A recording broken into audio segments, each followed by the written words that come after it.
Men Reforged, redefining masculinity.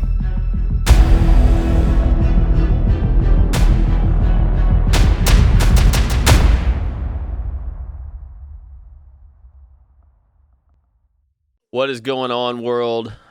This is Cam here with you with Shepherds of Men. I am in the studio with my brother JP. What's up, fellas? And we are also in the studio with our brother Wilson, in a little different capacity than it has been in the past, but forever present. And we also have on tonight, whenever you listen to this, we have two other great friends of ours and great friends of Wilson via Zoom. Mr. Stephen Hogue and Mr. Jason Van Allman. We'll be popping them on here in just a minute so they can say hello. But for those of you that have followed us for a while, have listened to us for a while, I know you're used to having three voices in the mics here in the studio, and so are we. Maybe you've seen some of the things that have transpired over the last couple of weeks, and I'll be honest with you, this is probably going to be a tough episode to do. This is going to be a tough episode to get through, but it's important, it's necessary, and our boy wouldn't want it any other way, quite frankly. We have lost a great one, and by lost I mean we just don't get to see him for a while. Most of you know that we are men of faith, and so we believe that our brother is in heaven, living it up right now, and would not trade places with us for anything in the world. No. Which is probably the other reason we're upset, because we're a little jealous where he gets to hang out. But we just we feel a little incomplete right now. That's a seat that'll never be filled by anybody else. There'll be others that come into the fold. There'll be other shepherds that will continue this movement with us over the years. But we believe there'll never be another one like that. And I don't know if we really have the words to articulate who Chris Wilson, I'm always hesitant to say was as a person, because I just don't, I just want to say is, so I'm gonna. I don't know if we can articulate who he is as a person. If you've had the chance to listen to the last 90 episodes, even if you don't really know us in person, you can kind of pick up on some things. I mean, he was just one of a kind. And really the purpose of this is our first time back in the studio. For those of you that don't know, Wilson passed away. Today is the 25th of September, 2021. Is that right? 25th. Yes. Wilson passed away on the 10th of September, 2021, so about 15 days ago. And in that time, we've obviously had numerous services for him and been able to and we buried our brother. And I'll be quite frank with you, that's one of the toughest things I've ever done. It is the toughest thing. It is the toughest thing I've ever done. Really Yeah, it's not one of it. It's the toughest thing I've ever done. It's the toughest thing I've ever done. So we're not going to our purpose tonight is to tell the story of who Chris Wilson was. And if you've listened to a lot of the things in the past, his tagline, so to speak, and it wasn't a tagline, it was the way he lived his life. It really was. I mean, like it was in his heart, it was in his being, was your dash matters. He signed off that way all the time, whether it be in person, whether it be on social media, whatever it was. And it wasn't just for the audience. It was when the three of us were sitting around talking to ourselves, and it was your dash matters. And, that statement came so much, which is an interesting way to put this. It came to life in a new way for me, I know, in his passing. When you really sit there and, you go through the process of what happens with a visitation and a funeral and all that kind of stuff. And you think about, wow, your dash. And it was from the day you're born to the day you pass on to the next life, that dash in between matters. And what did you do with it? And that's all I've been able to think about, honestly, the last couple of weeks, is how impressive his dash really was and how amazing his legacy will forever be. For those that don't know, he left here on this earth a wife of, I think, 13 or 14 years. Maybe Jason or Stephen can give us, I think I'm pretty close on that. And then also a 6-year-old son. who, you know, honestly, they're just family to us. I mean, our wives are sisters to Ashley. Our kids are brothers and sisters to Finn. Nothing changes with that, obviously. I mean, they're just, honestly, they're blood as far as I'm concerned. But there's just an amazing legacy, not just the people that are here, but the stories. And our goal tonight is to honor Wilson the best way that we know how. We know for a fact that he would kick our asses if we even thought about hesitating to continue on with the movement that we feel like we've been called to build men, to redefine masculinity. This was his thing, man. This was in his heart. This was a passion of his to the nth degree. There's no kindness with Wilson. It was either all or nothing. I mean, it was full bore, don't give a shit about the facts, or it was not even on the radar. Ain't that right? I mean, that's just the way he lived his life, and it was really refreshing. And to be honest with you, over the last couple of weeks, I have looked at my life and thought about how many things I could learn from him, how many things I could do differently and better that I picked up from him. We've been best friends for 15 years, and we'll continue to be. So anyways, it's not somber. I do get a little fucked up about it sometimes, so I apologize. I don't apologize. It's real emotion. But we just want everybody to know who he was, who he is, and the fact that we're going to continue to have an impact. And he has been already, which is crazy. He's still like, honestly, his impact. I don't know how this is, but I do know how it's possible. But it seems like it's increased in the last week. I think one of the big things that you learn in a situation like this is to not take things for granted that are regularly accessible to you. It's one of the things where you talk about you can always learn from somebody. It doesn't matter where you're at in life. You can always learn from somebody. I mean, you can walk into a kindergarten class and talk to a kid and learn something from them.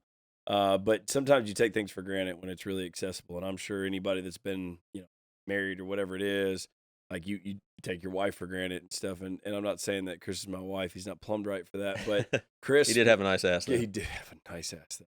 But he was he very much so, and I know that I personally took him for granted in certain situations because it was just like we were just boys. We hung out all the time, and you start to really reflect on things, when you don't have it anymore. You start to go, damn, like how much I really, really learned from that guy. And it's not even necessarily from a, just an intellectual standpoint, like from him, like to your point. I'm a little bit more calculated and with the way I approach things and stuff, which is not necessarily wrong. But if you're constantly calculated about shit, you just become a robot. And he was a very refreshing piece to my life. For sure. That was like, fuck it, let's do it. I'm like, well, if we had, yeah, fuck it. He ain't thinking about nothing. Yeah, let's dude. just do it. So, and I think that, to be honest with you, and this is something that I've struggled with since this entire situation happened. I kept asking, what's the lesson in this? What's the lesson in this? Like, why would God do something like this? Why would God allow this to happen? Kind of thing. But I feel like when you constantly pray about, please help me become the man that I need to be. Please, like God, make me brave, make me strong and stuff like that. God doesn't take his wand and tap you on the shoulder and go, thou is strong now. Right. He throws shit like this at you. Yeah. This is what happens when you ask to be strong. So please understand that. We are men of faith. Mm-hmm. We don't apologize about that. And understand that if you pray, shit's going to happen.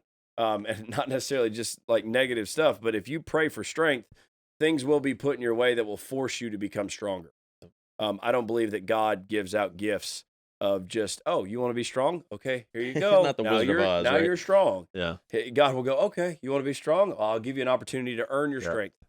So for me personally, I think that, and it's all in God's plan. Nothing goes to waste, and I don't intend to waste it at all. No. And I, and to some people that may sound a little whatever, but, something that has been reassuring for us during this time has been that we believe that life on this earth is temporary. It's a blink of an eye.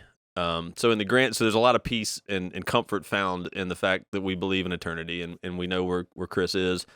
So truthfully, it's really just, again, any tears or any sadness are just because, it's selfish. That's like exactly it's right. just selfish. I mean, we, in a good way, we want our boy, we want to hang out. We want to laugh. We want to, dick around with each other or whatever. And, but in the scope of eternity, it's just it's a blink, So, we are saddened. I think it'd be weird if we weren't. But we are comforted too. And we understand, to your point, that I believe, I know, and I speak for both of us, I think, is I believe his impact will be exponentially larger now, which sounds crazy. Just because who he was, just because of his dash, honestly, because of his dash, like, he will continue. His legacy will just continue to grow and expand and impact and be a positive influence to men for generations. I really do believe that. So with that said, now that we've got everybody mushy and everything, I do want to ask Stefan and Jason to say hello real quick. You guys still on here with us? Hopefully everybody can see and hear you. Yeah, we're still here. Yeah, we're still here. Yes. Awesome. We appreciate you guys being on here. Stefan is, you know what's interesting about this? Wilson always said Stefan's my brother. I don't know if I ever once heard him say Stefan's my stepbrother. Because y'all are really stepbrothers, right? Technically? Yeah, we're technically stepbrothers, but I've been there since the day I was born, so yeah. We've always been brothers. Yeah, there's not once that I can recall that he ever referred to you as a stepbrother. It was just always my brother Stefan. And Stefan and I have known each other not as closely as me and Wilson, obviously, but for years. I would say ever since I've known Chris to some degree. Yep. And Jason probably the same. I have known Jason for almost as long as I've known Chris. But more at a distance, but I've always, both of you guys, just so you know, I don't know if I've ever told this to your face, but I've always had a lot of respect for you. You guys know how Chris is. Anytime he can say anything positive about anybody, he does, which is one of the things that I continue to learn from him. But you guys have always been very high on Chris's radar, what you guys mean to him. So when we were talking about doing kind of this tribute episode about your Dash Matters, we really, there's a lot of people that we could have on here because he had so many close people, so many people that were so connected to him that could tell great, give great input, great perspective, great stories. But we felt like his brother and his best friend, because Jason, you can tell the story here about how you guys came to know each other and what y'all's relationship was, but I just know you've been there for a long time. So, you want to add anything else before I'm going to ask them to kind of. No, to be honest with you, and I haven't had the pleasure to get to know both you gentlemen like Cameron has. I don't know if that's just a proxy thing or what it is, but I have heard him speak about you guys on multiple occasions. Just never personally been able to get to know you. So what I'm really excited about is hearing the stories, and hearing. We want some dirt too. Yeah, no, for sure. This ain't no sappy shit here, okay? This I need to hear the nitty gritty. The nitty gritty. No worries, I got plenty of those. I don't think he'd have it any other way. No. Hell, he'd tell you. He would, yeah. So whoever wants to start, it doesn't matter. Y'all can do rock, paper, scissors virtually if you want to. Hey, I'll go. You care, Stephen? No, I don't mind one bit, Jason. Hey, my name's Jason Van Alm, and yeah, I always call Chris my brother. It's so funny you said that because that's what he's like. Once he says it, it's it. It's done clicked in his brain. That's who you are from then on out. Yep. I actually met him on the school bus the first time I moved to Ottawa. Now, little background, I moved to Ottawa from spending 15 years on the backside of a mountain. I literally had nothing, worked on a farm, raised by my grandparents. I moved with my mother to Ottawa. Didn't know nothing, didn't know nobody. Found Chris on a school bus. The nicest guy on the school bus. Also the biggest guy on the school bus. At that time, he was like probably a good 6 inches bigger than everybody else. And I'm like super skinny and small and stuff. But we found something in common, and don't laugh. I don't know, maybe y'all like this stuff.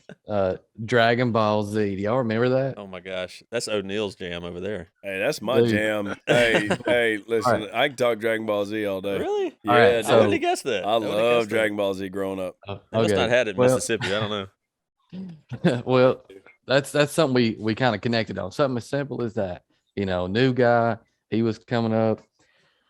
And so we started talking about it. Well, my stop was before his. So he'd get off and we watched Dragon Ball Z, which really consisted of, if you know about it, Goku trying to power up for like 3 episodes, right? Just sitting there screaming. And we'd be making fun of him or whatever. But anyways, we kind of got that thing where he called me Goku and I called him Vegeta. And we would do the little Oh, I dance. wish I knew this. Gosh, Yeah, I wish I knew dude. this. I'm telling you, dude, we'd do that little dance like we was gonna, do the whole lean, the touch, and combine powers. That's who we were. Is always, hey, one was gonna help the other. From then on out, one was gonna help the other, and we were gonna push harder and harder and harder. I know it sounds simple or silly, but that's who we were. That's who he was. And then from then on out, it was us. We grew our little group bigger and bigger, and it encompassed all folks. We didn't care. As long as you had a good attitude, as long as you were kind to others, Chris drew that to him anyways. Anybody who knows anything about Chris, if you went to a party and you knew nobody else but Chris invited you, the people that he invited to that party, you were going to probably get along with because it was all good people. And but anyways, we ended up growing up years of high school all the way through Harry Potter. Dude, I got some stories about Harry Potter too. Cheese and crackers. But anyway, that's how you dude. know he's Chris's best friend right there. I'm not joking. I got one that still, like, if I close my eyes, I'll just tell you. So Chris's room was decked out in Harry Potter. If you know his Oh mom, my gosh. once she found out that Chris liked something, she bought him everything Harry Potter. He had robes, Gryffindor robes. Oh my God! Why did I know about this? Why did I know about this? I'm gonna get you. Oh, Yeah. Oh Dude, man, all right. wait till I get So- up there. He's sleeping late because he always sleeps late. And I get over to his house. And I'm like, dude, you got to get up. You got to get up. Dude, I'm not joking. That kid could sleep till like 2 o'clock in high school. In high So- school, hell, 3 weeks Yeah. ago he was sleeping till I was 2 about to say that some Dude. things never change, my man. And then he found a woman that was a perfect match. Oh God, dude. Yeah, they just cuddle We love up. you, Ashley, but yeah. That's That's right. right. Yeah, they're up But- till 4 a.m. Yeah, but Yeah, they are. Well, I go up there, right? And I'm like, dude, this guy's got to get up. I've called his house like 37,000 times. So I go up there, I'm going to yank the covers off of him. He sleeps balls out. I didn't know this. Should have known that I too. didn't know this. Should have known that too. Dude, I boy. yanked those freaking covers, and there he is. And ain't nothing but him and a big smile. And I'm like, throw the damn covers back over him. But anyways, that's still here. all I can bet. think of I is, bet. oh, Richard. Good gravy. What kind of dude. hotel are we staying at? What kind of hotel is this? That's Anywho, Wow. for those that don't know, I ended up dating his sister and ended up marrying her. And so he became my brother for real. Now, that didn't work out. I ended up getting divorced around the age of 24. He still stayed with me, right there with me. Doesn't matter.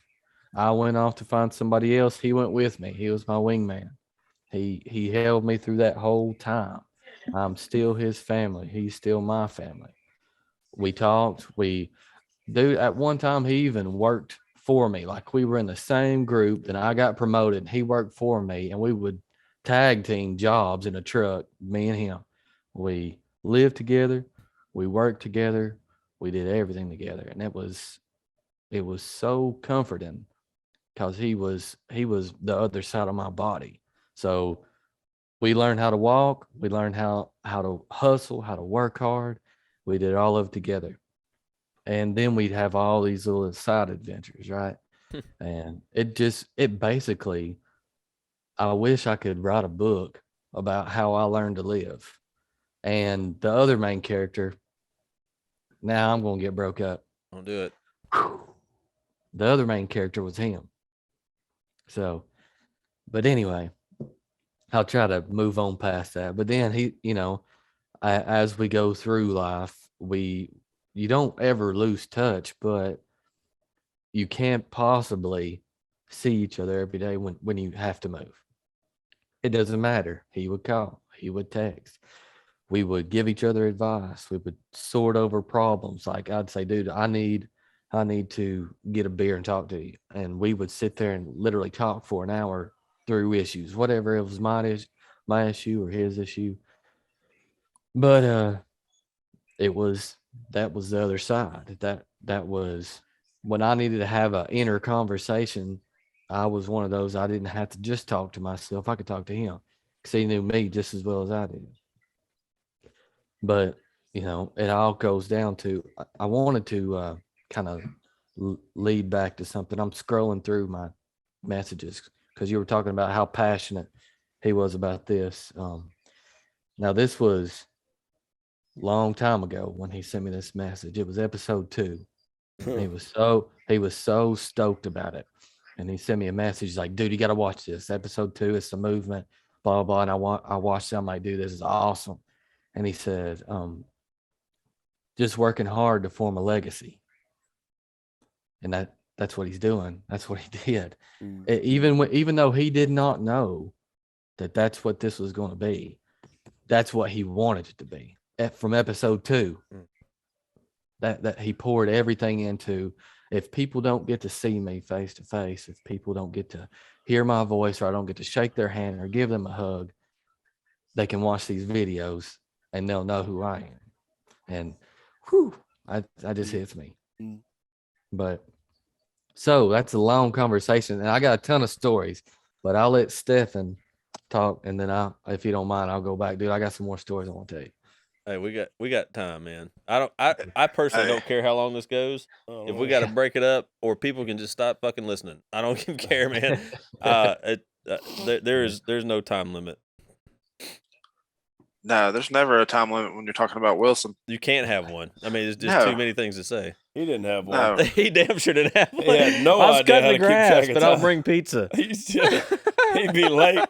We're like, dude, come on, man. We're talking about principles, and you're gonna be late today. When we're talking about principles, he's like, yeah, but I'll buy pizza. Like, what the hell's that matter? I mean, in his mind, dude, that was an even trade. That was. Oh, yeah, for sure. He was like, shoot, Yeah. we're good Totally now. even. We're good. Yeah. That and a 6-pack of beer. Yeah. He'd be good to go. He's the simplest dude I've ever met in my life, and yet there was so much depth to his simplicity. It's crazy. There's a reason why we called him the golden retriever of Yeah. our wolf Oh, yeah. pack. Yeah. Yeah. God. Yeah. I think the last time, y'all were doing a session July 3rd or July 2nd. It was right about Finn's birthday. And we had just got back in town, me and Chastity and the girls. And he goes, "You're coming up here tomorrow, right?" I was like, "Dude," you're going to be in the studio until 10 o'clock. I was like, "We'll just wait to come up tomorrow night." "Nope. Y'all go ahead and drive up here tonight. I want you here for the 4th. It's like, dude, whatever. I'll be there. So it was always, yeah, you can't say no to him. Yeah. You absolutely cannot. But Jason, going back to the bedroom, sheesh. The Harry Potter bedroom with the bunk beds. Yeah. I'm so disappointed. I'm just hearing about too, this. man. Oh my God. It's great. Yeah. No, it was. She painted the walls like a wash kind of. God, I can I mean, see she did I bet she was all over it. everything. Yeah. Oh yeah. If he wanted it, he got it. I he don't got doubt that. Yeah. Mama's boy. For Oh, those that yeah. don't know Bonnie, if you listen to Chris, it's basically the same. I mean, he is very much a replication of her. She is just one of the most amazing, like, just heart people I've ever met, and so it's no surprise that Chris was the way he was. She's awesome. Yeah. Yeah. She was very excited to hear about you guys bringing me and Jason on. She thought it was just the most amazing thing ever. And like you said, if you know my mom, the smallest things in the world matter most to her. So, yeah, Chris was a character, especially growing up. many a times, I don't know if he ever talked about it on here, but we grew up riding dirt bikes, 4-wheelers, building forts out in the middle of the fields. That's right. Got a story about that too. Yeah. But I was always the fat stepbrother. They always make fun of me a little bit here and there. Them nugget toes. Chicken McNugget toes. Yep. That's what Chris always said. Oh my gosh, that's awesome. Yeah. Oh, the nugget toes. Building forts, me chasing after them. But let me tell you something. You get out there, you start riding with him, he ain't gonna leave you behind. He's gonna be right there with you the entire time. Whether it's through the briars or whatever it may be, taking your first dip and throwing it up. He was right there with us when we all did it. I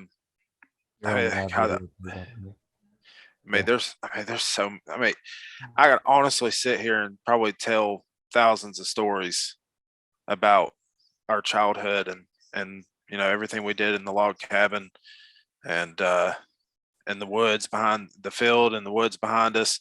There's tons of things, and I honestly wish we could get stories from other people too. I've been thinking about that. I've been talking to Angela about that. I think I want to write a little book.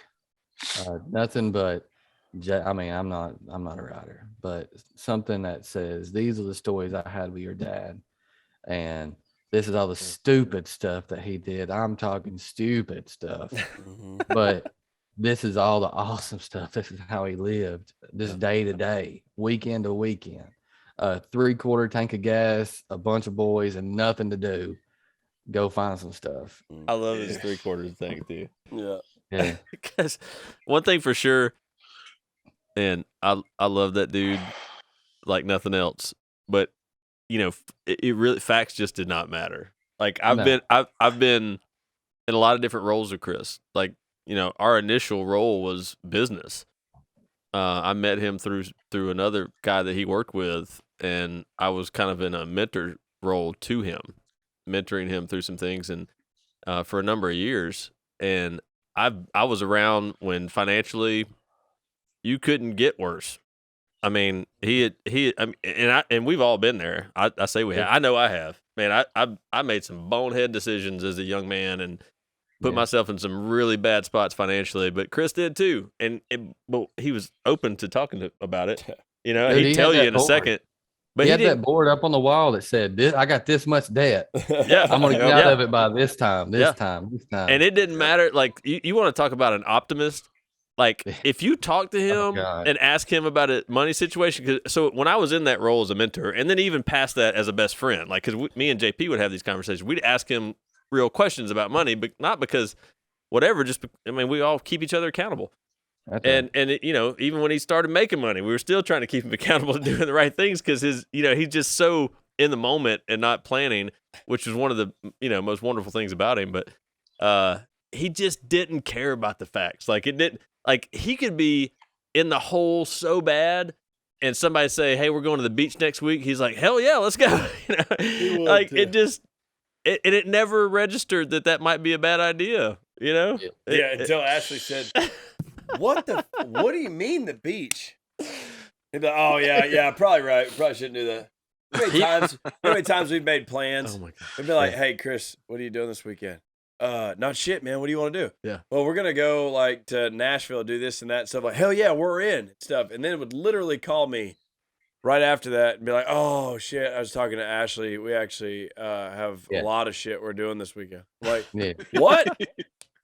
A lot of shit. Like, it wasn't like one thing you missed. Like, it was a whole weekend full of stuff. Yeah. He's like, "Oh yeah, I didn't put that down in my calendar. Yeah. Ashley didn't put it in my calendar. Yeah. So your wife actually, Dina, said something to me at some point over the last week or so, and how y'all always bust our balls about moving up here. Yeah. And she was doing that again, which we're just kind of numb to at this point. But she was like,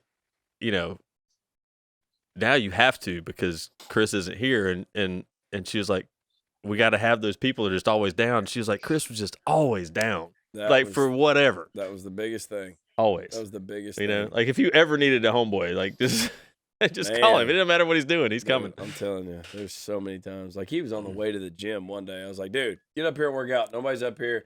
Come up here and work out with me. He was on his way to the gym dressed and everything. And Ashley called him on the way to the gym and was like, your son has blah, blah, blah in 10 minutes. What are you doing?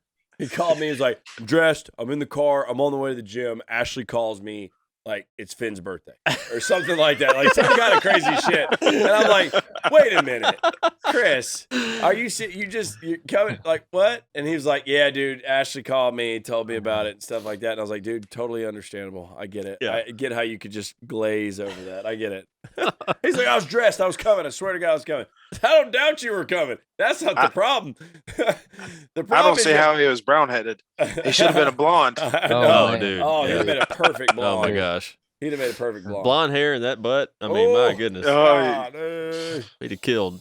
And apparently he sleeps naked too. There you go. yeah. So, he would have lived naked, I think. Yeah. No doubt. Yeah. Well, he kind of did, like not even to be funny. He kind of like, in the sense of the word, like he was just so Symbolically, transparent. yeah. He was so Yeah. transparent. He, one thing I just keep thinking about is how like unashamed of he was of being himself.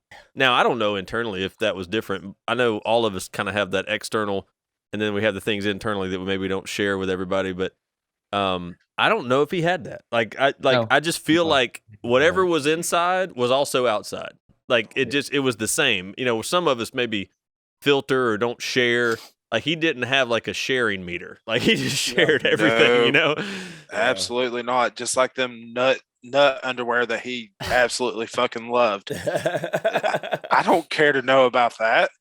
Come on now. He's like, I got him on right now. His delivery ball, huh?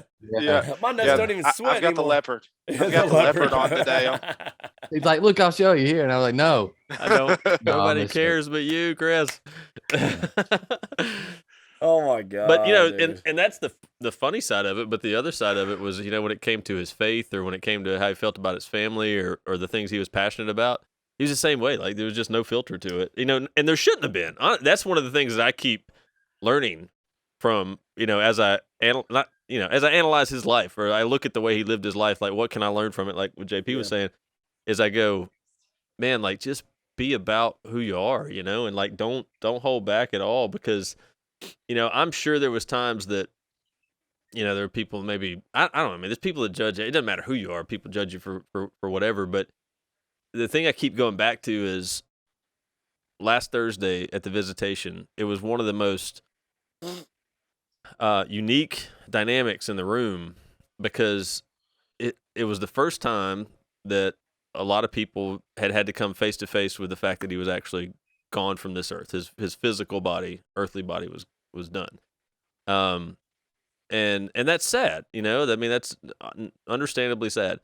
But that every conversation was happy and joyful. Every single one. Like there was, like you just couldn't sit there and talk and be sad. Yeah. Because you were talking about Chris. Like you couldn't, like we're doing right now, you couldn't help but laugh, you couldn't help but feel joy, you couldn't help but like have your eyes light up, because that's just his spirit was that, like, and I don't know how you do that, man. Like I don't know how in the world do you make some people, not just someone, how do you make everybody just feel good about themselves? He was so genuinely shallow.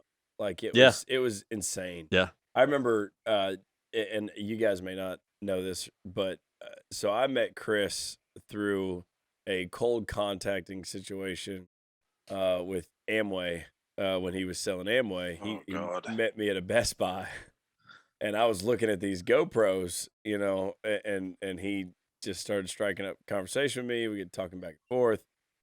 Big misunderstanding, because I just got done with a bodybuilding competition that I'd done like literally weeks before that. And he was talking about Nike, Under Armour, all this stuff, sponsorships, and so in my head I went straight to, well, shit, okay, so you're connected with Nike and they're looking to sponsor some people and stuff, like I could use some extra cash, whatever. And we sit down and talk, and he starts laying out all the stuff with the Amway stuff, without saying Amway, with my wife, and my wife's like, nope. Nope, what? She's like, he's a salesman. That dude is a salesman, and we are not getting involved with a salesman. That's a salesman. I was like, nope, that is not a salesman. That is a super genuine dude. Like, I'm telling you right now, there's no ulterior motive to that guy. Like if we got super rich, he'd be super happy. Yeah. Like and that is the biggest thing. And here's the thing used to bother me more than anything. Wilson used to tell me, like, I know that from Shepherds of Men, I'm pulling up the tail end. He said, I know that I'm holding Shepherds of Men back because you and Cameron are really polished. Both you guys are very successful. You're very well articulated, and I'm not necessarily that guy, but I'm passionate about what we're doing, dude. And you guys, and this may be somewhat distasteful, but you'd have to kill me to get me out of it. And he used to tell me that. Like we used to have those conversations. I'm like, Wilson, like, dude, I love you. And you'll probably never know how much I love you and how much you've impacted me as a person. But dude, your value doesn't come from being well articulated. There's a lot of things about you that I envy, like the fact that you can walk in and you can sell something to somebody and feel perfectly fine. Somebody can tell you no, and you wag your tail and go, sure. Are you sure? And they can tell you no and tell you the biggest piece of shit in the world and they don't want to buy stuff from you, and you will walk out and do not carry that with you because you are so genuinely pure. Well, he knew where his heart was. That's what I'm saying, though. And I'm not that guy. Yeah. I mean, don't get me wrong. I'm not trying to sell you stuff to like take your money and stuff like that. But I always have this stuff in the back of my head. Like, am I really trying to cheat them? Like, am I really selling them something that they don't need or whatever? Like, he never questioned that because everything that he did had good intentions towards the person that he was talking to. And that dude lived a life of happiness. There was even times when I was like, I don't know, man, if I don't really feel right about that. Like, whether it was decisions we were making with Shepherds or decisions we made in business in the past. But he never hesitated because he knew that now, whether or not the game plan for that situation was good or bad, he knew where his heart was. Oh, he knew that my intentions are pure for that other person. Oh, 100%. So even if he was going about it wrong, it wasn't to his knowledge it was wrong. And it was the most frustrating thing in the world. Oh my gosh, dude! I will tell you. Listen, I like my love for that guy is unmeasurable. But when I was in I will tell you this for sure. When I mentored Chris before, and there was intentional separation there as far as like being boys. Now we had it. We had a great relationship and we cared about each other.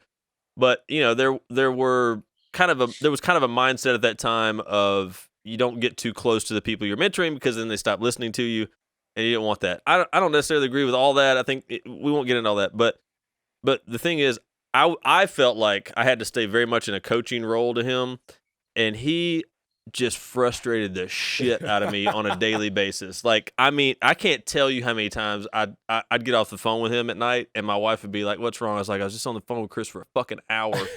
And I don't think he understands anything I just said. But it was always because because it was always just that damn Labrador golden retriever. Yeah. And I'm very analytical, engineer minded, a personality. Like, we're so different, and I thought that was bad until I saw how him and O interacted. O's even further a personality than I am, and it is polar opposites, but one thing I'll say about that, because and probably we're doing a disservice here not letting O chime in, and I apologize for that. I apologize for that. But you said something.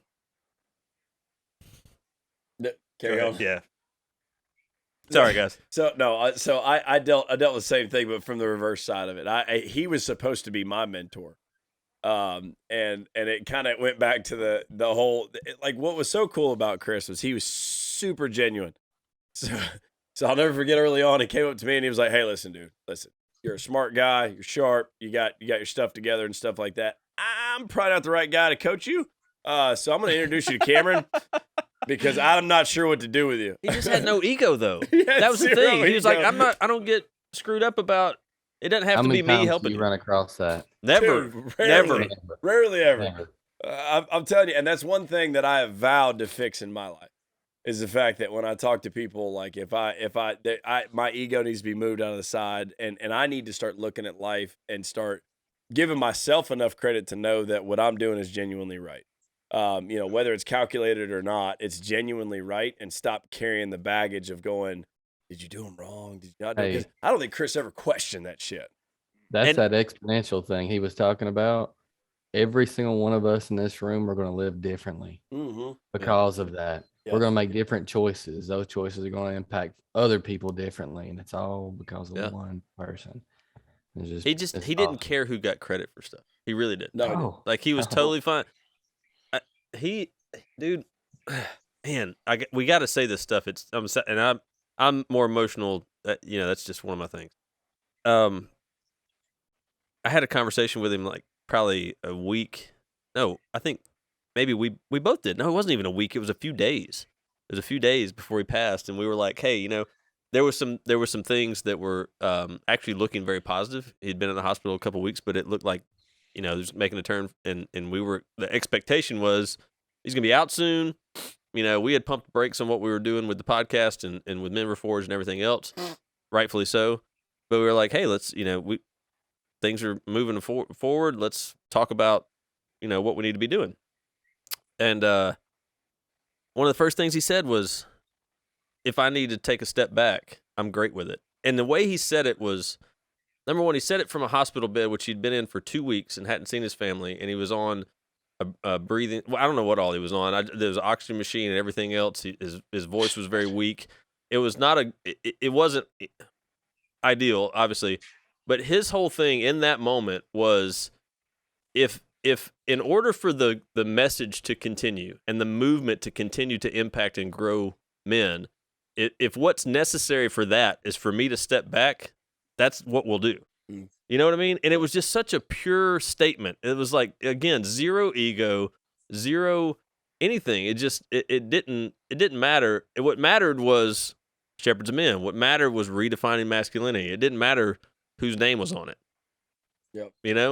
And literally, I can say about that man till this was maybe 2 days before his last breath. That's where his heart was. Oh yeah. You know what I mean? I still think it is. I think for sure. I think that, yeah.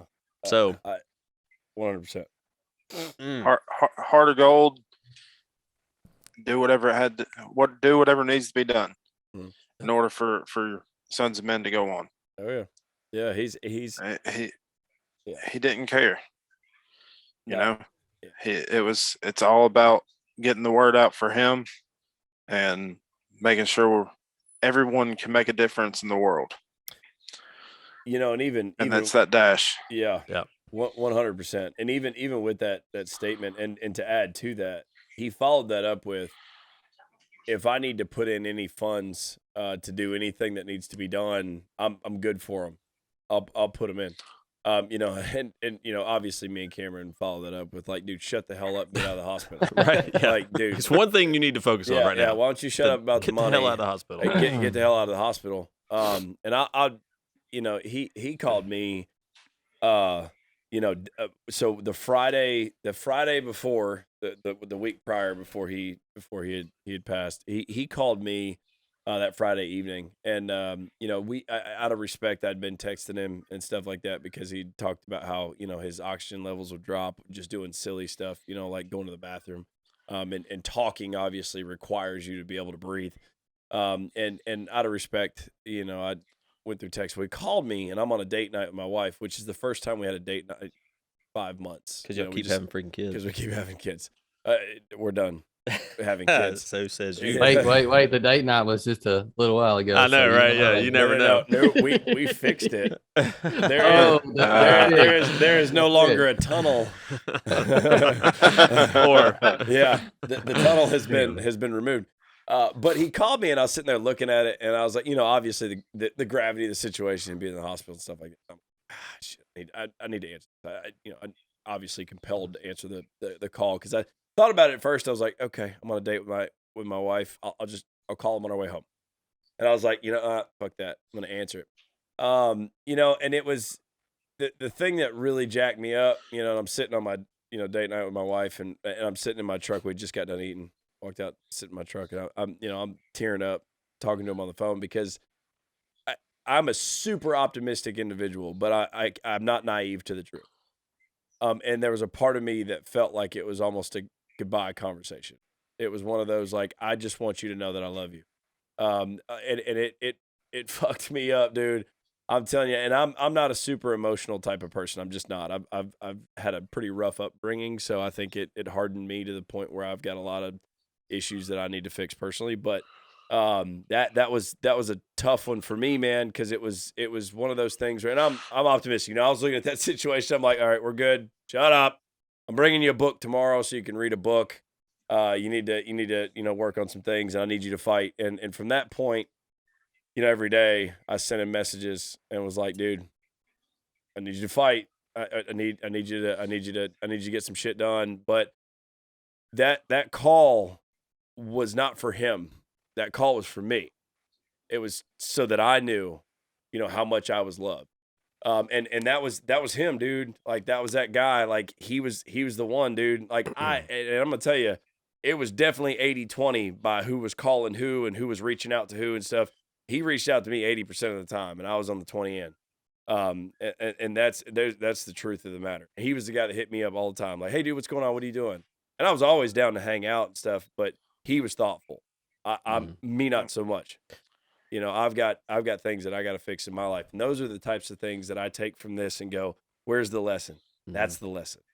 That's where I can get better. And some of those things, and it's hard for me to get, too god awful tore up about it, because of the blessing that this is bestowed from this point on for me, is being a changed man. This has made me more of a whole man than what I was before. You can be tough and hard ass all you want to be, but a whole man has the emotional, range from being able to reach out to people and go, hey, dude, just want you to know that I love you. And the one that can punch you in the fucking face when you need to punch, and that's where a whole man is. And that's the goal of what we're doing here. And dude, he taught me a lesson of some things that I needed to learn, that I took, for granted. Yeah. Well, that was it. 'Cause he was here. You just took it for granted. Yeah. Me too. On that note, I just think about, so when he was in the hospital, my wife had COVID, and then I got it, and he was checking on me. Like, I'm at the house, we were quarantined or whatever, and I had one really bad day, relatively speaking, obviously. And then had some other, whatever, took a little while to get over it, but nothing crazy. I never went to the hospital, never even had to think about going to the hospital. And he's in the hospital with low oxygen levels, can't even get up and go piss without having to, catch his breath. And he'd text me and be like, how you feeling? You good? And I'm like, and what was crazy about it is every time I'd get it, I'm like, man, what a shithead I am. Yeah. Yeah. Like, I'm over here, in the damn bed, in my comfortable bed at my house with my family around. And he's checking on me, Yeah. But that's just who he was. He really was. And I think, to a degree, I think that was his way of also just staying connected. He's like, how you feeling? But also, just wanting to, because he's like, the whole golden retriever thing, he's a lot like my wife. He's FOMO. Like, he didn't want to miss anything, like he wanted to be there and be a part of it. Well, I believe everybody has ways of charging their batteries. Yeah. And that's how he charged his, man. Thinking of others. His was absolutely reaching out to people. For me, charging my batteries is, going to the gym, doing shit that depletes me. And I think I have a certain level of anxiety about me and stuff like that. That's what helps me to kind of level, center and charge batteries, for lack of better words there. And I think for him, that's how he filled his bucket, man. He wanted to know how many people he could touch every day. And genuinely, that's what he wanted to do, it's very refreshing and eye opening for me. And I think that's something that, and I'm not making shit up. I mean, when it happened, my wife was the first one to break the news to me. I told her to shut up. And I don't say that to my wife. But I was like, shut your mouth. Like that's stupid. He passed what? He passed his breathing treatment. What do you mean he passed? He passed what? Like, he's done? Like, they're going to let him out? Like, don't say this dumb shit. Like, don't respond to me about some dumb shit. Like, please do not. I don't need to hear that. And it was hard for me at first. And it was just kind of like, dude, like, instantly, what's the lesson? Like, what do we learn from this? There will be no, wasted plan here. What do we do? And for me, like, that dude made more of an impact than he'll ever know, because I suck. Like, and that's just plain out honest truth. I suck at being able to go back to Chris and calling Chris and going, dude, I just want you to know how much you impact me. there's been a couple of nights, like a New Year's Eve night, and stuff like that, where we've probably been sitting around the fire, had a couple beverages, and then, he's expressed to me about how, he's bringing up the rear on SOM or whatever it may be and stuff like that. And I've expressed to him how I truly felt like he impacted me, but it was not to the level and extent that he did. And that's something that in the future I will make sure that people that are important to me know that they're important to me, because Absolutely. I didn't do that like he did. Yeah. I feel like he spent like all day doing that stuff. Like, That's- I don't know how you wake up at noon and then help so many people. Scratch that one off. Because you're charged, man. So you Yeah, gotta yeah. keep charged. Like, damn, I feel Like, rested. hey, no. I like to hang out with you. You care if I come over? I'll be free at 11, like Yeah. 11 p.m. I'm like, dude, no, I'll be asleep. Yeah, right. Sleep at 11. The normal people hours. That's just like, who are you on the phone with, Greg? Greg, you just tell him you loved him. He was like, yeah. Well, who's Greg? I contacted him like 6 years ago at Best Buy. And he seemed like a nice guy. I figured I'd call him, tell him I loved him. Well, we were at the visitation and the pictures were going through, and there was that picture of New Year's a couple of years ago, and there was like just a kind of a tight-knit group of friends there, but then there was one other couple that wasn't really in the group, but was like, I don't know who they were, but they were nice people. But I just remember that like all night, Chris was just like, Preaching, boy. dude, the Holy Spirit was on him, and he was just giving it to him, man. Like he was giving him truth, but it like you laugh about it, but then you go back and think about it, and I'm like, no joke, no exaggeration, easily an hour and a half. He's over there just like trying to touch a soul, like just boom, boom, boom, and when the picture came through, JP looks, we see it together, and he said, "Man, he was preaching that night." Yeah. I'm like, he was, man. But it was just who he was. Like he cared. Like he was like, these people don't know Jesus, and they need Jesus, and it's like, what better time That's to tell them the than now? Yeah. You know, it's That's like, the point, man. That's Yeah. the point. Like that, people will think that, man, that guy's being judgy if they didn't know him. yeah, Yeah. But if they did know him, he literally wanted you to meet Jesus. Oh, yeah. Yep. Hey, another thing. Well, you could be at a restaurant and somebody could say GD, and he turn around and say, "Hey, please don't say that." I mean, seriously, that was it. He was bold. Like he didn't get in other people's stuff, but there was certain things Yep. that he don't allow. Yep. That was his pet peeve. Yeah, that. If he was in your house, he would ask you, "Hey, don't say that." I'm gonna have to ask you to love leave that. Yeah. your house. I'm gonna have to ask you to step out, please.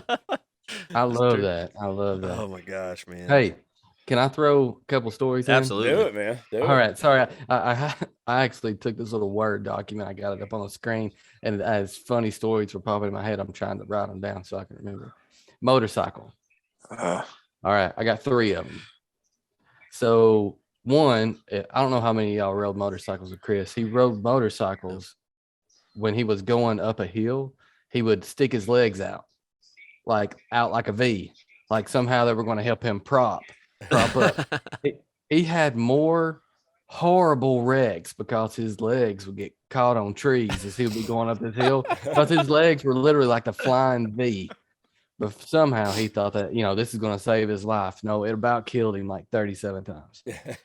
The next one is, we used to go riding at this place called The Dump. And it was called you know where it's at. It was called The Dump because literally Harrison Bay, there was a dump, and they used to clear tons of land for future dumping places. Well, we would all go back there and ride 4s and motorcycles. Well, there was this one big hill that had a monster flat top on the top of it. And here comes Chris. Chris was like, I want to jump this hill onto this tabletop. And so he takes off, and I hear him. He's way down the woods. I hear him because he's got a CR250, way too big for him. He does not need this 2-stroke 250. So he's got it. And it's got all these different color fender parts, or all these different color parts, because he's wrecked it so many times. And so John, his stepdad, will just like buy another fender and stick on it. But anyway, so I hear him, and I'm like, okay, second gear. And I'm like, oh my God, third gear. And dude, he jumps. Whoo! And you can see his eyes are huge because he's like, oh shit, oh shit. Oh, like his when you're going up to it, you can't tell, but dude, he overshot. You could see it on his face, just like this white look. And he had it, dude. It looked like something off of motocross. He had it. He was just going straight like this, and then all of a sudden the bike started going up, Oh, up, and you could see he was at that pivotal point. Like, do I I'm gonna bail? have to, yeah, I'm gonna have to ditch it. So he did this thing where he went, whoo. But when he did this, that means that he couldn't put his legs back down under him. So he literally, whatever speed he was going, he landed flat on his ass. Oh my God. Damn. Well, hey, that's the safest That place ass for him to saved land. his ass, yeah, dude. Yeah. That was my next point, because immediately he bounced up off that big ass and took off running after his motorcycle. Dude, it was the craziest. It was the craziest stuff. That's the Popped only up reason he running. survived. That's the Wow. only reason he survived. All right, one more story. So I got a four-wheeler. I was always I love four-wheelers, fast four-wheelers. So I'm on this four-wheeler and he's on his motorcycle, same motorcycle. We're riding at a place called TNT. I don't know if y'all know where that is. Maybe it doesn't matter. Anyways, it's tons of acreage with power lines in it. Well, he's trying to catch me and he can't catch me because I won't let him. I take up a big part of the trail and I'm going in front of him. Well, dude, he guns it and comes by me flying and jumps the top. It's like I'm sitting here and I see his wheels go by the side of my head. And he I don't know how fast he's going, but I'm like, I slow down a little bit and I see him wrong, and he goes off to where I can't see him anymore. Dude, if anybody knows how clumsy and his luck, Oh my he God. landed right. It was like this crevice, dude, and he landed his motorcycle right in this crevice, and it Wile E. Coyote shot him off the top of his motorcycle, and he's just like tumbling down the. Dude, I thought he broke his neck. He rode my four-wheeler back, and I had to ride his motorcycle back. I have probably 20 stories that are like that of him, where he was 100%. All in, all the time. Yes. And once he made that decision, like, I'm gonna pass him. It was, I don't care what's on the other side of this hill. I'm about to gun it, just downshift and gun it, and see what happens. Well, it's like you said earlier about, or maybe it was Stefan, that once he decided you were his brother, you were his brother. Like, Yeah, is that whole thing about how shallow he was, but how refreshing that was? Like, once he decided to pass you, there was no more thought. Yeah. Like, it just like there's only room in his brain for one thought at a time, and that thought at that Right. moment was, I'm passing you. So like now that's where we're at, you know? It was like a freight train. Like, he would choose his path in his mind, and that was it. He was going to that path until wreck or completion. Oh yeah. Mhm. Oh, That's yeah. how it Yeah, was about everything. 100 stories. I got Everything. 100 stories like that. Everything. And I can just see him flying off of that motorcycle and then bouncing up with a huge smile on his face. Oh yeah. Like, dude, that was awesome. Well, We- this particular time, he come up like a fish. He was like, because he landed and he knocked the breath clean out of him. But he was like, and I was like, good gravy, man. Slow down, but Yeah, it's not him. man. I knew he was really passionate about dirt bikes and motorcycles and stuff like that. And we actually had the opportunity to ride. He actually went with me to buy the first dirt bike that I've ever bought. I bought it for my 12-year-old son. Bought him a KTM 125, which is a little bit bigger than what he needed. But I figured I'd ride it. So All of us. yeah, did. we all did. Yeah, we all did. So we went and met this guy and bought it, and stuff. And there was a couple problems with it that I had to fix, like in the clutch and stuff like that.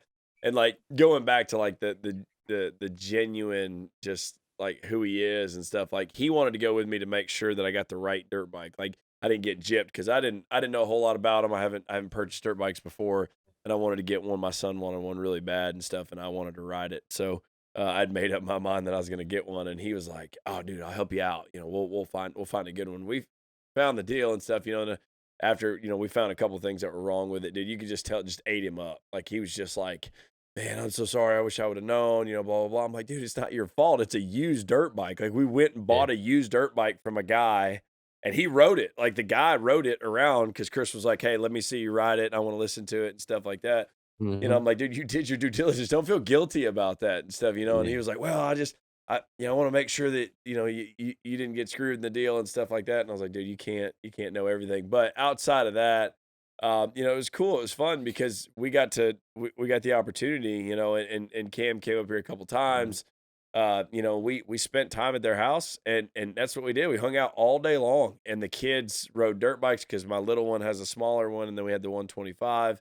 And then he bought, you know, his little one a dirt bike and stuff, and like we just sat out there and rode, and it was just like you could just tell, like, you know how sometimes like when people have just pure joy in their heart, and it's somebody that's genuinely pretty happy all the time, but there's a different level of joy, you know, when there's a dirt bike, and like you could just see it. Like he was 5 Smile years with old. bugs in your teeth. Yeah, man, I'm telling you, and it was just there's no doubt in my mind, and it's just you can't help. It's just contagious, you know. And don't get me wrong. I mean, you hit the power band on a 2-stroke, you know, it's, you know, to make anybody smile, but he was genuinely in his happy place, and we spent, and I, you know, I especially now, I really cherish those moments, you know, like when you drove your truck out in the middle of that field out there, and we were jumping that. I mean, it wasn't a jump like what you're talking about, but it was a little jump, and we were all, you know, out there getting after it and hanging out and stuff like that. But you could just tell, like, not only was he happy because there was a dirt bike between his legs,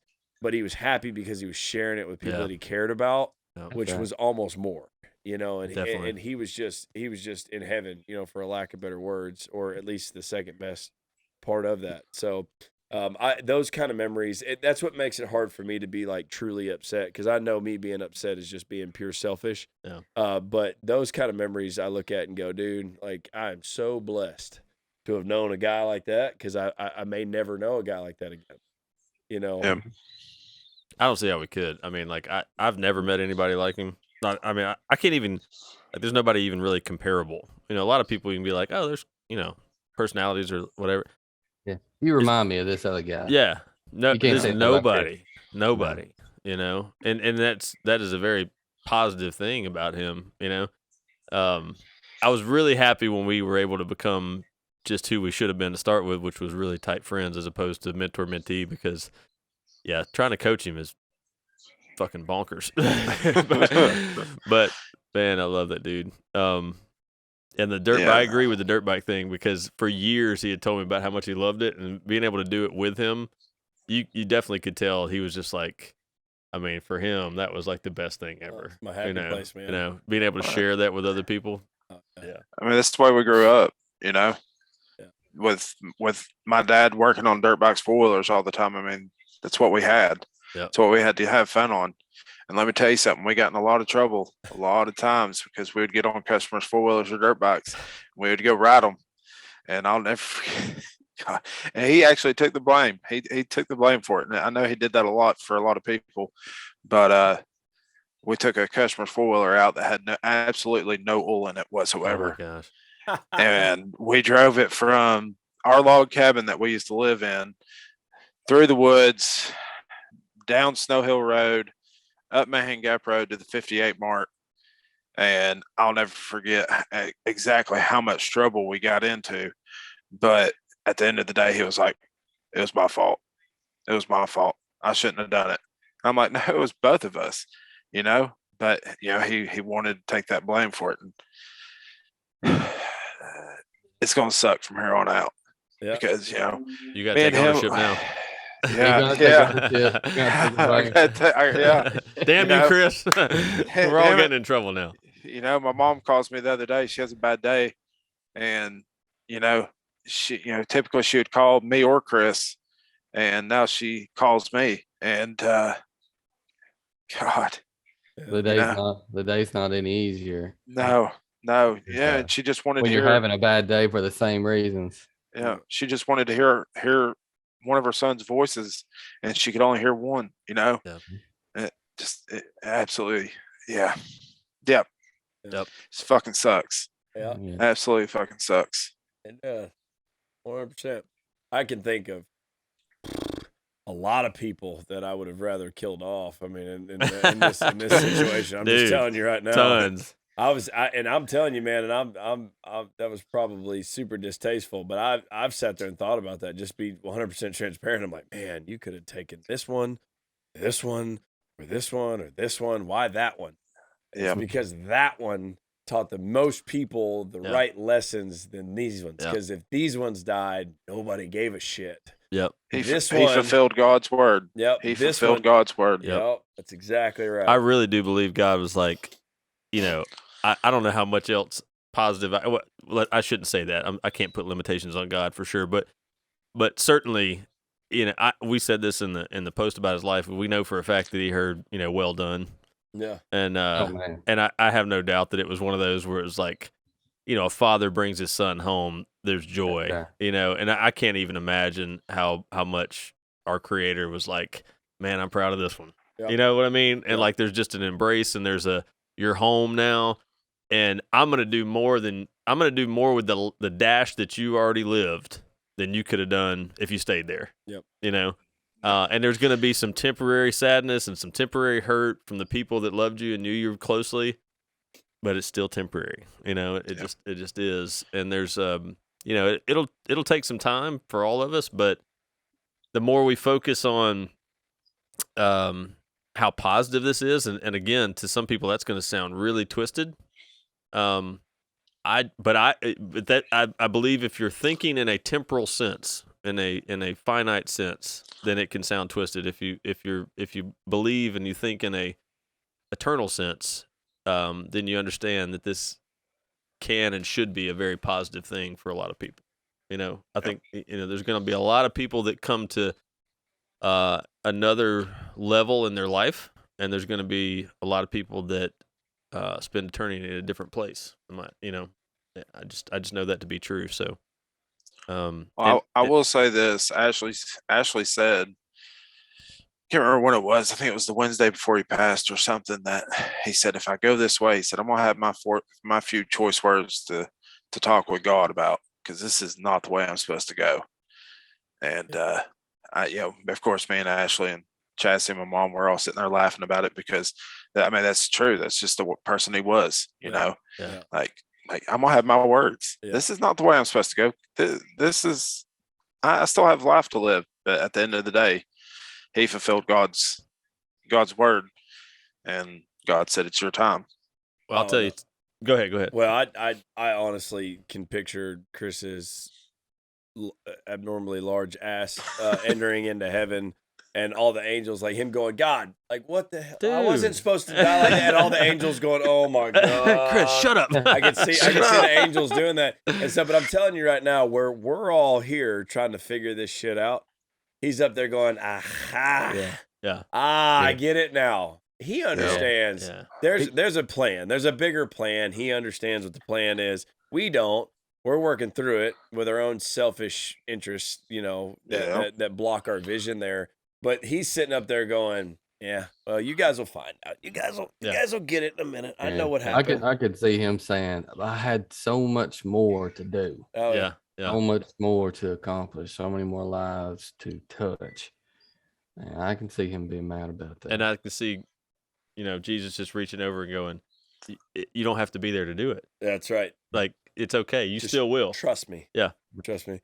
Couple of stories on that. One, Stephen, Paul, who's a great friend of ours, and Yes. who and was very close to Chris as well. It was another person that we could have had on here very easily. And maybe at some point we'll have him share some stories as well. But he was saying that about one of the conversations he had with Chris when he was in the hospital. He's like, dude, I just thought it'd be like, he literally, this is who Chris was. He's like, I just thought I'd go out a cooler way. He's like, this is so lame. I'm in a hospital bed. I can't really, my oxygen levels are down or whatever. I just thought, and I can see him going, I thought I'd die on a dirt bike or something. Yeah, as many times as I've crashed dirt bikes. Like, it's like, it's so funny to think about. But one of the last conversations that he and I had was, we were just talking about where he was at, and how he was doing, if what direction we're heading, health wise, and he said something to me about, if this doesn't get better, however he said it, and I wish I could. My mind's not clear on it right now, but I just remember that was probably the first conversation we had where it had gone for me, because we felt a little distanced, even though just geographically we were 2 hours away, hour and a half away. But there was COVID in our household. We couldn't come up. We couldn't really, even if we had, we couldn't have been there in the hospital with him. But for me, that was the first time that it got really real. It went from Chris is sick to, oh, Chris is like, this is pretty serious. And I said, dude, like, I appreciate what you're saying. He was being very optimistic in the sense he was like, if this is, doesn't get better and da da da da da, this is, I said, I love everything he said. I just want you to change one thing. Don't say if. And in my mind, I was saying the right thing. In my mind, I was like, yeah, you need to be optimistic. You need to fight. You need to da da da da da. And I'm thinking, this is a good, positive thing to say. And dude, he just did what he always did. And he goes, dude, it's not up to me. Yeah. And he's like, I can't positive speech this whichever way I want to go. Whatever God's plan is God's plan. And the way he said it, I will never forget, was just so he just got it. Like, he really was, like, even though it was going to be sad, even though you could tell he was messed up about not being able to see his family every day when I was in there, and all the different emotions that come along with that, at the same time, at the core of it, he understood that it wasn't his plan that mattered. Yep. And that will stick with me for the rest of my life. How he was at peace with saying if. And I will tell you, our personalities and the way we're like, you don't say if, you don't say whatever. Like, we're gonna do things, we're gonna change things because of the way our attitude and all this kind of stuff. But ultimately, and you can influence your life in a lot of positive ways through that stuff, for sure, no doubt about it. But when the shit hits the fan, we're not gonna outrule God. And I mean, like, we can vote, but our vote doesn't count as much, and I'll have the conversation when I get up there, but I'm thinking that it's not. Pretty sure it's not up to me. Yeah. Yeah. So, anyways, that's one of the things I'll take with me forever. So, as we wrap up, I know we've been going for a little while here, and we could sit and talk about him for days, and it wouldn't get old. It really wouldn't get old. But would you guys, just one quick last thing you'd like to share before we wrap things up? Yeah, I would. And this is for those who are watching. Y'all two talked about the last time that you guys talked to him, and I was calling him because I heard that he was supposed to talk. He was supposed to try to talk and help his like a breathing exercise, and so I was trying to call him. And he was so excited. He was like, we're going to have a celebration because they said in like 5 days, I'm going to get out. Yes. It's going to be in good shape. And all right. So I got to tell him that I loved him. I got to tell him I loved him. And I told him that I was so damn proud of him. All he's went through. And remember, at this time, he's getting out in 5 days. This is just Jason talking to his brother saying, man, I love you. I'm here for you. If you get scared, because he was saying that, sometimes in the middle of the night when he would have some kind of, he'd get nervous because his oxygen levels would dip or whatever. And I said, you freaking call me. But I said, I love you. I'm so proud of you. There are tons of people here got you in their minds and their prayers. You are a part of all of this. And I got to say that. I was telling him, it's funny because I was telling him that I got to do the same with my grandfather. I lost my grandfather this year. And he drove right down, stayed with me through the whole thing, then took me and my family out to eat afterward. That's my profile picture. That's the same picture. That was him doing that. This man touched my life. He is my brother. He will always be my brother. But if there are people, we've talked about him this whole time. He was the one to connect. He was the one to reach out. If you meant anything at all to him, he touched you. He got a hold of you. I just push every man who's watching this to model theirself after that. If there are people in your life, you don't know if you're going to get them tomorrow. You reach out and you talk to your brothers. You reach out and you talk to your friends. You keep people close, especially in this time. If there's one thing I want people to take away that Chris showed me, it was that. You never know. Reach out, tell somebody you love them, tell them how much you mean, how much they mean to you. I'll stop right there. I can't string very many more words together, so almost. That's awesome, man. Thank you, Jason. I got to follow up with that now, don't I? Mm-hmm. No pressure. No pressure. No. I mean, if we're talking about the last time we talked to him, oh dear Lord, I talked to him Wednesday, which his birthday was the day before that, and of course, we we texted and everything else, and I actually didn't call him because of other people saying he's struggling, things like that. So he actually called me, and that kind of rolls back to the 80-20 rule, and that's kind of the way it was with us too. Even though we're brothers, we get busy in life, and we don't contact each other like we should. And we were talking about celebrating as soon as his ass got out, and having a bonfire and stuff for a belated birthday. And when we got out, as we were getting off the phone, of course, I'm a very positive thinker when it comes down to things. And I told him, I said, you'll get past this. We'll be able to go out. We'll be able to have this bonfire as soon as you get out. And he goes, yep, I know we will. And of course, we always say we love each other. And, it's kind of like what Jason said. I mean, it's tough to take what he just said, because it's pretty much the exact same thing I would say. For whoever's listening, watching this, if you ever listen to the ones before, take what he always said, because he is a true man. He's a true brother, a true man of God, So, yeah, if I continue, I'm going to start busting down in tears, because it still hurts. So, I want to see his legacy continue. More episodes about him too, potentially down the road, bringing other people on, that have stories, So, 100%. yeah, I'll leave it at that. We appreciate you guys, man. Seriously, it's hard to do him justice, but I think if y'all have made his legacy proud just in this conversation, for sure. Yep. And I'm just thankful I heard about Harry Potter. I'm thankful about it too. I'm a little pissed that I'm hearing about it, and so much ammo that got wasted.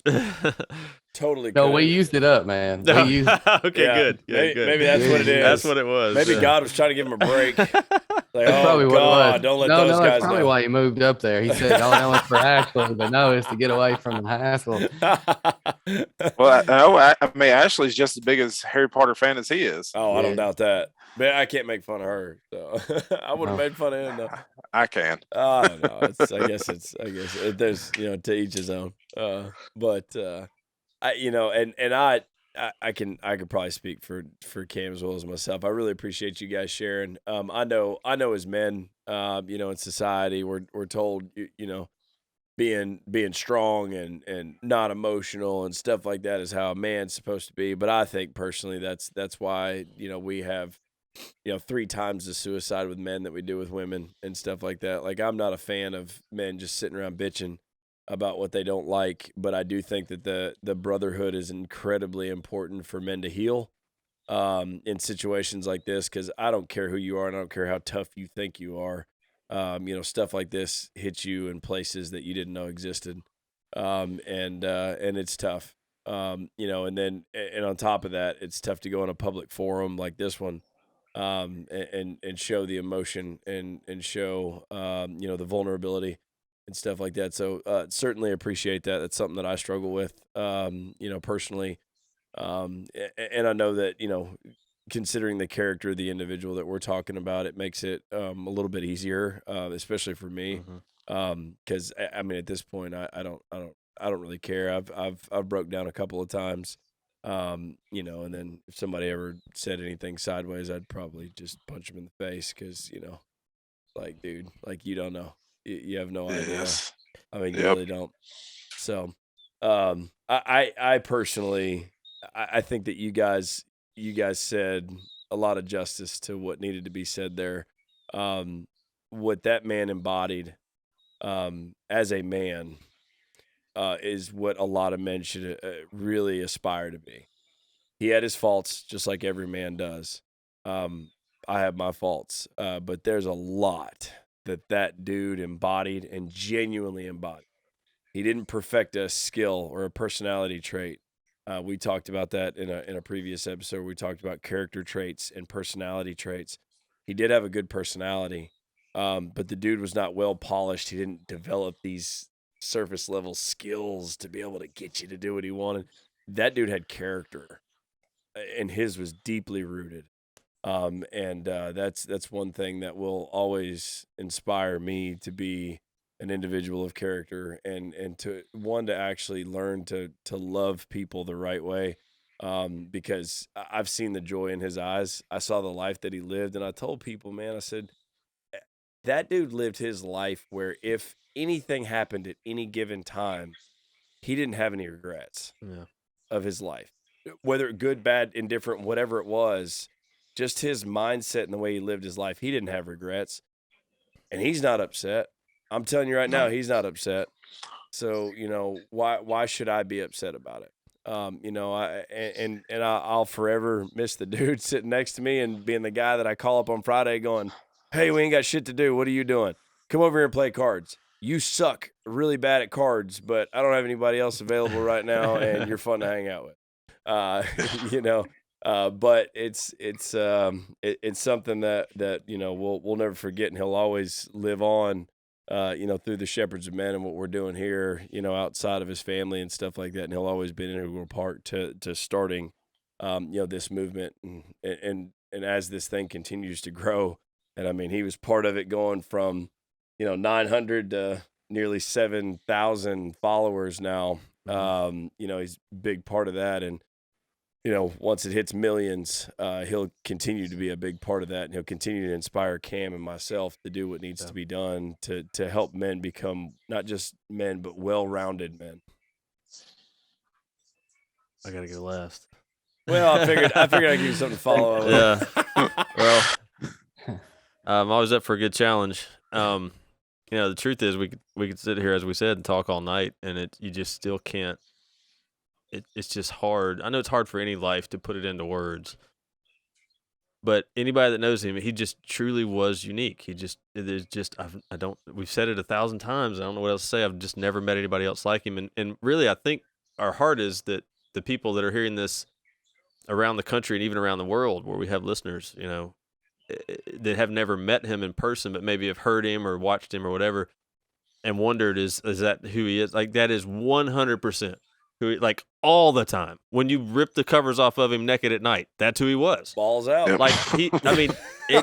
Like, and I don't know anybody like that. Like, I wish as JP said, I've learned so much through this. Just looking back, going, man, there's a lot of things I could have learned from him, and he was always so quick to say he learned so much from us, but it just wasn't, it went both ways for sure. So, I just want to, I think we've said a lot, and I'm so appreciative of everybody opening up and being vulnerable and sharing, because that's what he would have done. That's what he would appreciate. He would never hold back. And I pray that this conversation and this episode just live on in infamy and impact people for generations. I know that it will, because we prayed over it before we started, and because that's who he was. That's what his life was. And I just, for anybody that's out there right now that is going, man, how can people just gush over some dude like this? Like, how can other men literally just pour out love for another man like this? If you knew him, you knew him. And if you don't know what that's about, I would just encourage you to start asking questions. Like, if you don't have those kinds of relationships in your life, or if you don't know what that kind of surface level heart, I guess it's a deep heart, but a surface level about everything else, there's just a lot of lessons to be learned from Chris Wilson. And his dash truly did matter and will continue to matter forever, as far as I'm concerned. We feel a very strong responsibility to make sure that dash stays in the forefront. But I think even if we didn't, there's no way you could stop it from impacting. That's just how incredible he was as a human. And I know when we get to heaven, he's going to be like, hey, dude, come check this out. Like he's just going to want to show us around and show us where the great dirt bike jumps are and all the other crazy shit that's going on. I got the place laid out already. Oh, yeah. He's got it ready, and he knows, like, now we can't get hurt. Like, let's really do some stuff, I'll stick our legs out and everything else. But anyways, I want to say thank you to our listeners for allowing us, because this has been probably like therapy for me, to be able to have this conversation with other men that were close with him, to be able to get this stuff out. And I'll probably listen to this thousands and thousands and thousands of times myself, just to put myself at peace. So this movement, this podcast, this Shepherds of Men organization, the Men Reforged program, all the things that we're doing will continue, and will continue with even a stronger heartbeat because of who Wilson was while he was here, and who he's going to be even more so in heaven. We ask that you do pray for his wife, Ashley, and his son, Finn, as they continue to grow through this, that they may have peace and understanding, and obviously that's a big, that is their world. So thousands of people praying for him can't hurt, so we pray for that. We ask that you pray for us, and for what we're doing here, because we know that we're very fallible. Like, we can screw shit up. But if we have God on our side, working with us and for us, then we're going to be in good shape. And if there's anything we can ever do in the spirit of Chris Wilson, if there's anything we can ever do for you, whether it be, I knew he used to say this all the time on the podcast. He'd be like, call us. And I'm like, sometimes I think, are these people just going to call our cell phone and be like, what's crazy? We had people reach out, and said, I just want to have a conversation. And I'm the one that typically, just so it doesn't get confusing, I just kind of by default was kind of handed the task of replying to messages and things like that. So we had this so I just asked, like, well, we're happy to talk to you. Is there anybody specifically you want to talk to? Or you just want one of the shepherds to reach out? Does it matter? I kind of connected with Wilson. Yeah. Shocker. That's awesome. That's awesome. Shocker. And then Wilson would call this stranger from somewhere in the country, and I'm sure it was just an amazing conversation that changed that dude's life forever. So kept saying that he loved him. I love you, brother. Oh yeah. Lots of love. So hopefully we've done justice to his life, and honored him in a way that he would be proud of. I believe we have. And we will continue to do that. That seat will always be his seat. And we just appreciate you guys. We love you. We truly do. Just like Chris would. We truly do love you. And I want you to know, JP wants you to know, these guys want you to know that as a man, your responsibilities, your life, your dash, 100% matters. Let this be a reminder that no matter what it's been to this point, the finish line can look a lot better than what's happened up to this point. Maybe it's been amazing. Maybe it hasn't. Doesn't really matter. The truth of the matter is, right now, you can make the rest of your dash matter in a way that people can talk about you like this when it's your time, and your legacy will live on, and your legacy will impact. And I believe that's what it's all about as a man. So feel free to go check out our programs and our things that we have coming down the pipe at shepherdsof.men. And we look forward to chatting with y'all next time.